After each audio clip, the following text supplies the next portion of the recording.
Connecting to clouds. Doesn't it give us a 3, 2, 1? Yeah, it's doing it. It's recording. Great. And I'll edit this.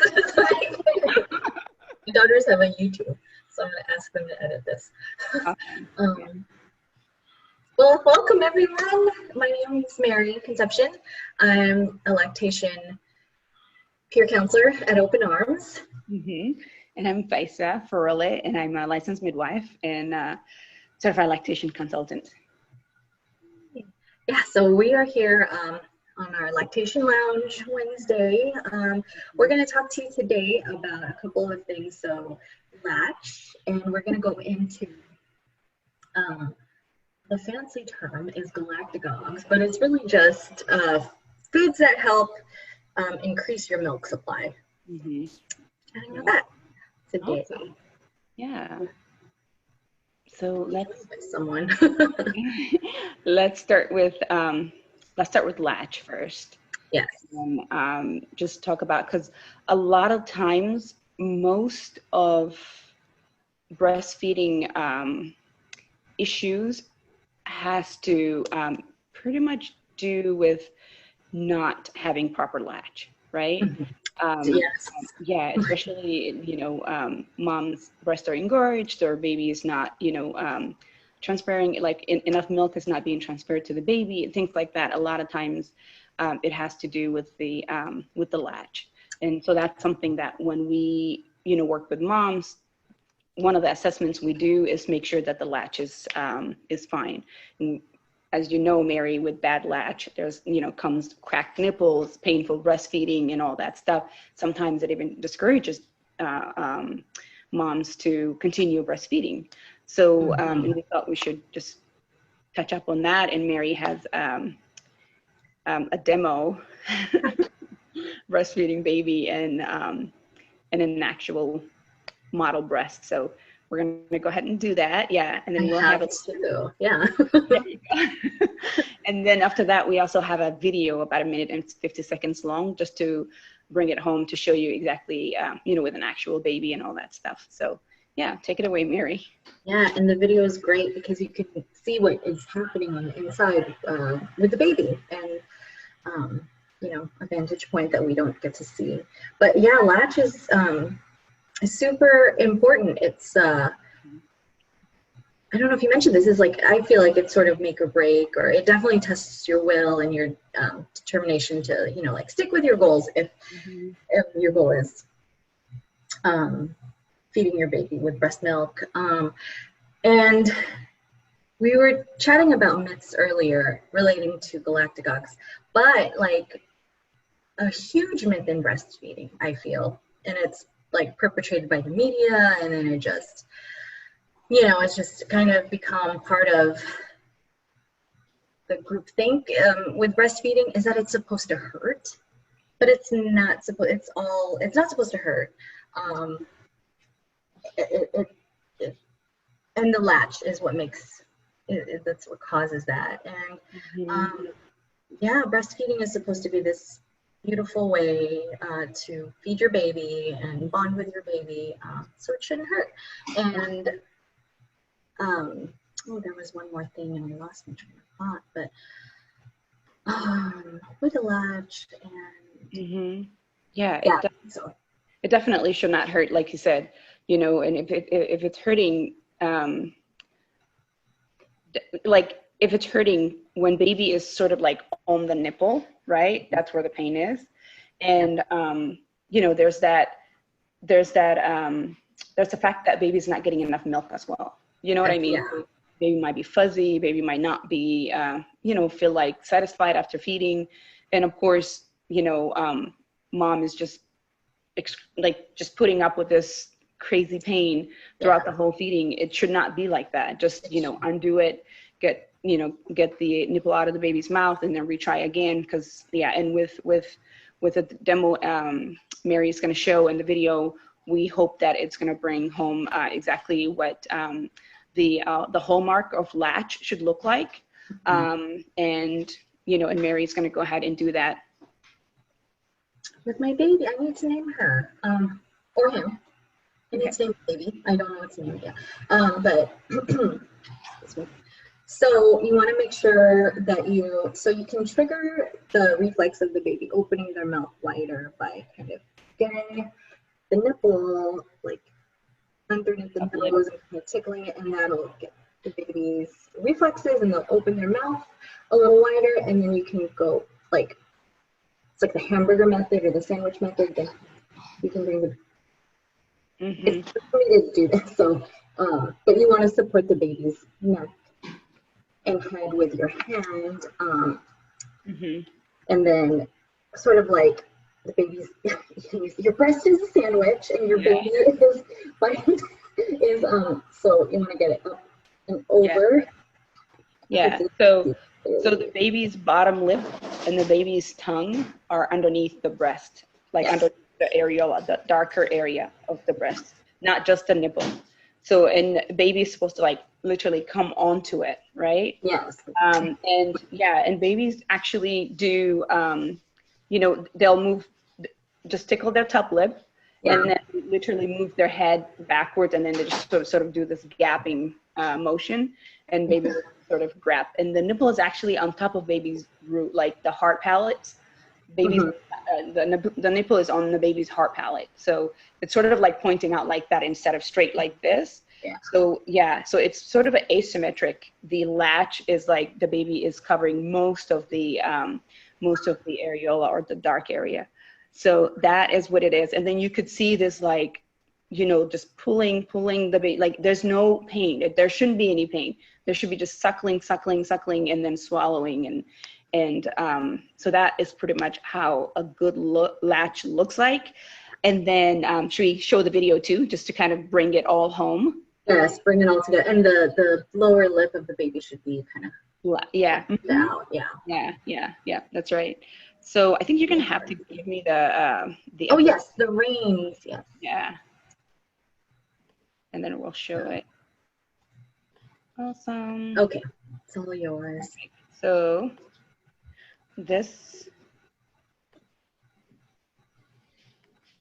A good latch is the key to successful breastfeeding. Good girl, she's starting to really want it. Get her level with your breast. Yep, great. If you can just turn her face a little bit more, she's just leaning out that way. You want her rolled in so she turns to it. Lovely.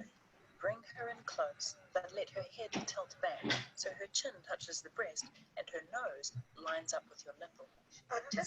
Could you just tilt that nipple up to her nose a bit and start the latch so she gets a nice deep latch underneath the nipple. So you just sort of make a little brushing down there. That's perfect. That's great. Gently tickle the top part of baby's lip with your nipple or areola. Wait for baby's wide open mouth, making sure her tongue is down. Then quickly bring baby up onto the breast so her bottom lip is pushed back to create a suction cup. Let baby take in a large mouthful of breast, not just the nipple. She'll take more of the bottom part of the areola than the top. When baby feeds, there should be no pain. If there's any pain, then take her off by inserting your finger in the side of her mouth to break the suction and start again. Now that looked good. How does that feel? Yeah, that feels better. Because she's so newborn, she didn't have time to learn, practice, and look at her. She's great. Begin the latch with your baby's chin resting on your breast. Your baby should take your breast and nipple deep into her mouth. When she feeds, you should feel a tug, but no pinching or pain. Breastfeeding will be comfortable for you and effective for your baby.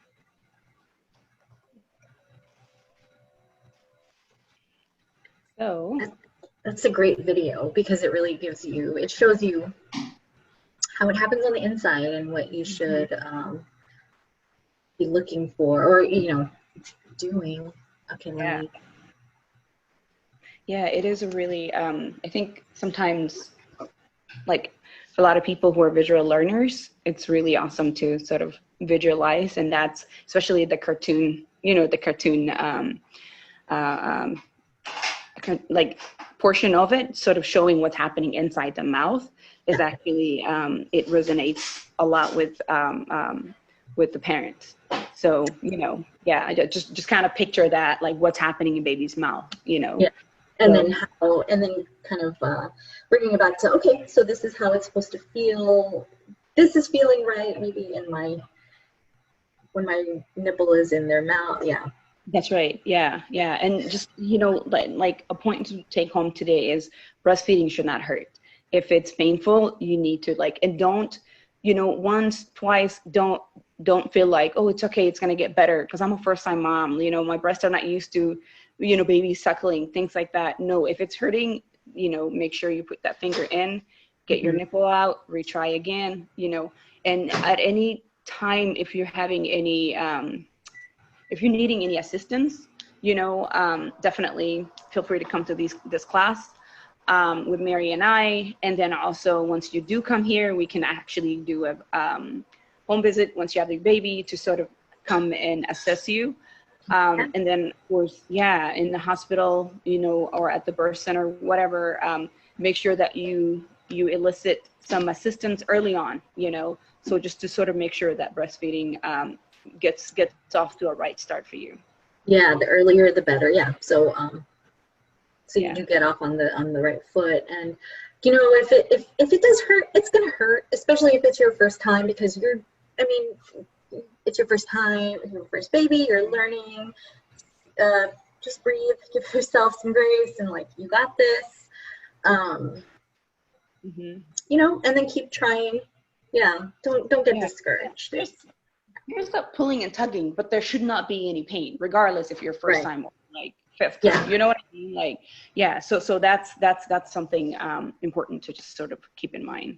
Yeah. If it's causing you pain, it shouldn't. Yeah. Because my worry is, and I've seen it too, it sort of discourages parents to continue breastfeeding. You know. Absolutely. Yeah. Yeah, it does that. So yeah, and then of course having, like the video was showing, making sure that baby's body is actually, you know, like your tummy to tummy, that only the baby's head is like this, and then you know, just make sure baby's body is aligned with its head facing you, tummy to tummy, and you know, get yourself feel comfortable when you're about to start, you know, breastfeeding and things like that. So yeah, those are all some of the things to sort of help in promoting, you know, proper latch too. Somebody, I think it was in our class, our foundation class with Cami Goldhammer, but she was, somebody, it might have been her, but she mentioned, you know, you don't eat like this. So don't expect the baby to eat that way too. Yeah.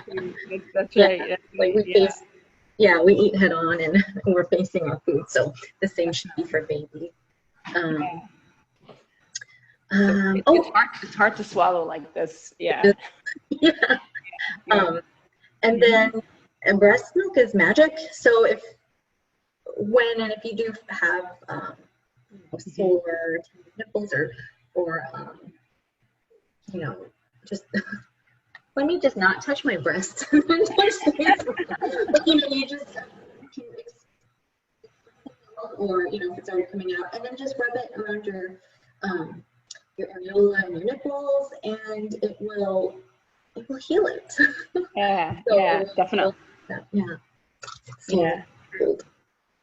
We can do a whole class just to remedy for cracked nipples too. So it's cracked nipples. That's the word I was trying to. Yeah, true. Awesome. Okay, should we move on to our next topic? Yes. Yeah. Galactagogues. So yeah, this is pretty much things to enhance milk production. That's what they are, and you know, every culture has a myth. Every culture has something that they swear on that helps them with milk production, right? And like I was telling you, talking to you about last week, Mary, you know, that there's been a lot of studies done, you know, and I think American Breastfeeding Medicine, pretty much some of the things that they say is that it's research-wise, it's inconclusive, right? Whether or not there are actually pharmaceutical or herbal things that do definitively like help with milk production. Right. But as we all know, every culture has its own way of doing things. Yeah, and for us, yes, for us, our motto is Mary and I. If it's working, if it keeps people continue breastfeeding, go for it. Yeah. It broke, don't fix it. And like the FDA doesn't, they don't co-sign vitamins either, but we know vitamins are good for us. Yeah. And the only scientific at the moment, the proven scientific way to not reduce, but increase your milk supply is just by feeding more or pumping, just supply and demand of that's one thing that researchers, and you know what I mean, that's one thing they say is pretty much is guaranteed to increase your milk production, of course, unless there is some changes with your like breast anatomy or whatever, there's some other stuff going on, but other than that, for everybody healthy, healthy people with no prior structural breast changes, whatever. Frequent feeding is pretty much the way to go. The more you feed, the more you will make milk, and then the less you feed, the less you make. So that's sort of that supply and demand that you're talking about. Yeah. But for me, like for the Somali community, one belief is that during the postpartum period, there's a lot of warmth. The women should eat a lot of warm things, like hot warm things. And then one of them is like tea with lots of milk, and that is believed to help increase mom's milk production too. Oh, okay. Yeah, and then the other one is fenugreek. Like fenugreek, the actual seeds, not just the tablets or the pills. The actual seeds, some will actually put a couple tablespoons of that in their tea to just sort of boil it. And then, or sometimes they put it in their oatmeal, whatever, as well as part of that. So that is believed to help with milk production. Again, with these things, there's some, like, different bodies are, different. They respond differently to different herbs, different whatever from pharmaceutical things. But for some women, it's like that's their go-to, and for others, it doesn't really make a big difference. But this is some of the myths in my community as far as like increasing milk production goes. Yeah. What about you? Are there any? Yeah. The myth is breastfeeding. No, not. I mean, it happily things have changed, and more Filipinos and Pacific Islanders are starting to breastfeed. But back when I had my babies, and not too many people my age were having babies either, but the ones that I did know, and I don't even think a lot of us were breastfed, but we were all bottle fed, so happily that's changing. But so I wanted to breastfeed my twins, and so I tried. I wish I knew what I knew now, and the people that I knew now. I went, like at the grocery store, you see the teas. I think it's traditional medicinals, and they have the mother's milk tea. So I tried that, and I was like, I don't know if it helped or not. But I know now that there's this. It's we call it malunggay, and the Western name for it is moringa, and it's a leaf, and it's ground up, or actually like we put it in our foods, like in stews and things. You can have it as a tea, and it's a superfood, so it's used for a lot of things. So many health benefits, but it also promotes. It's used to promote milk production.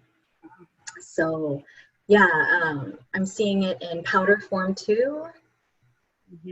So you can add it in your smoothies, or you know, like sprinkle it on top of your cereal or breakfast. Yeah. I bought some for the other for the health benefits, and I mixed it with like some matcha. So Yeah, awesome. Yeah, that really sounds that sounds interesting. So one thing I want to say is just sort of a disclaimer, right? Like before you try any of these herbs, do make sure you talk to your providers. You know what I mean? Just make sure you do, because I know like fenugreek or something. Fenugreek actually interferes with like some of the birth control methods. So okay. you want to, so you want to just be sure that that, you know, you talk to your providers before you like start any of these stuff. I know some of it you could just buy them. You can actually buy all of them or like over the counter and whatnot, but just to chat with your provider, your midwives, your, you know, OBGYNs, whatever, let them know that this is something that you are planning on using as well, just to make sure that there's no, you know, interaction with any medications that you could be on. Yeah. And this is just us stating like some of the things that people usually use. Like we're talking about this moringa and, you know, fenugreek. Milk thistle, I know that that's been popular too. That's right. Yeah. Milk thistle, goat's rue, fennel, anise. So all those herbs are, you know, some of the ones that are used to help enhance milk production. But once again, Yeast, is it, I'm not sure if it's nutritional yeast or just the like something. Yeah, brewer's yeast. I actually I never got a chance to invite Blaine, but there is a doula in the community slash student midwife. She actually puts together this lactation cookies, and it, you know, and they're really, really, like, she swears by them. And I've seen, you know, handful of women that do actually report increase in their milk production, especially people who are having, you know, multiple like pregnancies and feeding multiple babies. So great. Yeah, that's another thing that people do include in their cookies, the brewer's yeast, and a bunch of other things. So yeah, there are multiple things that people, you know, are taking or doing to sort of help increase. Again, everyone is different. You know, no two bodies will have this, you know, same effect on it. And then always do consult with your providers before starting, you know, taking any of them as well. Definitely, yeah.